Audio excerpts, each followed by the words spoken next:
विशेष मराठी कथेमध्ये आपले स्वागत आहे। आपल्या आजच्या कथेचे नाव आहे आज मध्ये जगा उद्या कोणी पाहिलं आहे। खूप जुनी गोष्ट आहे। एक राजा होता। तो छोट्या छोट्या गोष्टीवरून फाशीचा आदेश देत असे।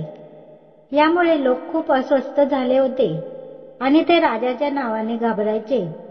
पण त्या राजामध्ये एक गुणही होता आणि तो म्हणजे मरणाऱ्या माणसाची प्रत्येक शेवटची इच्छा पूर्ण करायचा।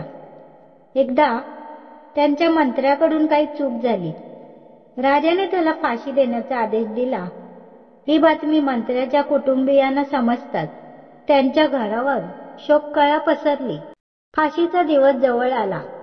फाशीच्या दिवशी राजाने मंत्र्याला त्याची शेवटची इच्छा विचारली। तेव्हा मंत्री म्हणाला, महाराज, मला 1 वर्षासाठी तुमचा घोडा द्या। राजाला खूप राग आला।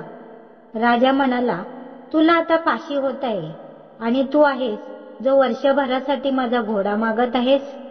मंत्री म्हणाले, माझ्याकडे एक गुप्त कला आहे ज्याच्या मदतीने मी घोड्याला उडणारा घोडा बनवू शकतो। पण मी मेलो तर ही गुप्त कलाही माझ्या बरोबरच जाईल। राजाने विचार केला, चला, फक्त 1 वर्षाची गोष्ट आहे। जर माझा घोडा खरोखरच उडू लागला तर मला खूप प्रसिद्धी मिळेल। पण घोडा उडाला नाही तर 1 वर्षानंतरही तुझी शिक्षा कायमच राहील।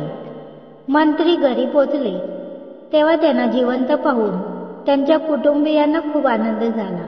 मंत्र्याच्या पत्नीने विचारले, हे सर्व कसे घडले? संपूर्ण घटना जाणून घेतल्यानंतर तिने विचारले, पण 1 वर्षानंतर काय होणार? तर मंत्री म्हणाले, 1 वर्ष कोणी पाहिले आहे? युद्धात लढताना राजा मारला जाण्याची शक्यता आहे। घोड्याचा मृत्यू होण्याची शक्यता आहे। हे शक्य आहे। राजा स्वतःचे सिंहासन दुसऱ्या राजाकडे गमावू शकतो। म्हणूनच आज जे आहे ते जगा, उद्या कोणी पाहिलं आहे?